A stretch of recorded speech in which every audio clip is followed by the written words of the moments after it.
So Minda, so you've been obviously with us for 5 years. Yes, up, right? 5 years. Woo, officially. And when I met you, what was so interesting is you told me a story about your other broker, what they told you, and to see you go from that to where you are now, I just wanted to share with others your mindset, because I think that the thing that I noticed most about you is truly like believing that this is going to happen, and then your growth and your journey. And so that's why we have you on today to talk about mindset, because I think you've grown to have a really strong one and still working on it, of course. Yeah, of course, so. It's always something that's always progressing. It's my favorite topic. And I knew you were going to bring up that story because you always bring up that story. Mm-hmm. But yes, so I, with my first brokerage, was sitting in a room. They asked everyone to write down their goals, and my goal that year was to make $50,000.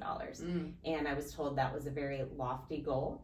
And yeah, can you believe that? So I think right then and there, my mindset kind of crumbled and wasn't sure if I had gotten in this business for the right reasons. And then we connected, right?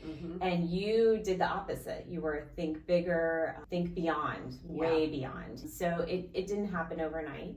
It was definitely, this has been a long journey, but for me, I definitely had that aha moment where I started to have a little bit of belief. The first goal I set with you was to double that goal, right? And I was like, I think at that point in time, I was like, I think I can do it. In fact, I always tell you my first note card where I actually wrote it down in pencil because I still didn't have that inner belief. And what did it say? Yeah. What did the note card say? Yeah, it said, I will earn $100,000 this year. And I would get that card out, I would read it, and then slowly but surely, all the things I did with podcasts, reading, meditation. By the end of that year, I had started a process and I had started some growth. And then from there, it elevated. The next year, just elevated even more. So little bits of belief. And I always think of Minda, like when we met you, you were like an eagle with clipped wings. Right? Like you, it's a good analogy. You were like, wait, I want to fly. I have these hopes and dreams and I can do this because I have tenacity and I can get it done. And then someone just came in and clipped those wings. And so we found her and we bandaged up those wings. We were like, no, you're going to do this. Yeah. And that's what we saw every year. You start to believe a little bit more. And you have to almost borrow the belief and be around groups of people that are thinking a little bit bigger. So talk about where that first moment when you made the 100,000, which was was it your first year with us? Yes, my first full year. Yeah. So you had hit the goal. Like, how did that feel? I think at that moment, it felt a little surreal. I remember making a video and tears came out of nowhere.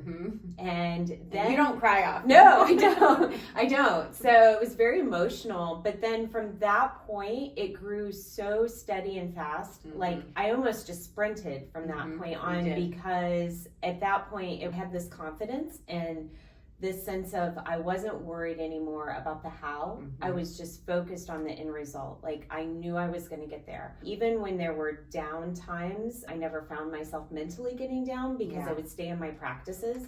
Really, really big on my self practices and staying true to my routine. And when I did that, I found that belief it always was with me. And even if I was a few months out, I never tracked where it was. I just knew 100% I was going to achieve the end result. Yeah.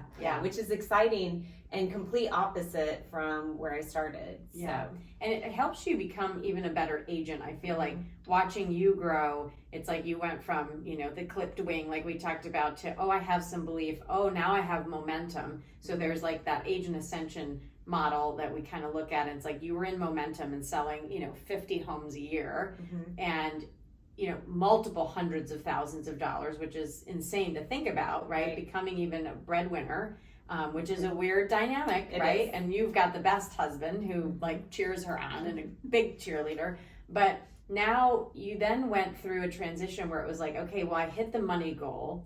Talk a little bit about your mindset of like even thinking bigger with like LaDondra and our team who has like 90 rentals, which you'll meet. Then now going into investing and like, that you can make money and how to make money and make it at a high level. Now what's the next phase in your mindset to build wealth? That's a great question. So I think when you're first starting out, I think that goal just seems so large as far as maybe not a large goal, but you can't even wrap your head around it, right? Like of what that goal is. But once you get there, then it's amazing. It just like opens up, right? Yeah. So for me, the goal was exactly like you said. It was just on my business. It was just on my numbers. And then once I hit it, I'm like, well, what's next, right? Because you're really competitive with yourself. Exactly. You were like, I'm not getting inspired by this. I became number one at this team. So now what? And that's exactly what I did. So with LaDondria, she kind of introduced investing, and I started to even think even bigger. So now let's not think year to year. Now let's think 5 years. Let's think 10 years. Hey, let's even think for my children's years. And so that became like really exciting to think about that I could be the changer, the one that changed things in my family, you know, so I could leave a legacy and leave something for my kids. Yes, goosebumps. Like Ed Milet, the one, right? It's like you are the one just because you hunkered down and did it. And I love that because, you know, we always say we're a self-development company that happens to sell real estate. And if you can't develop self first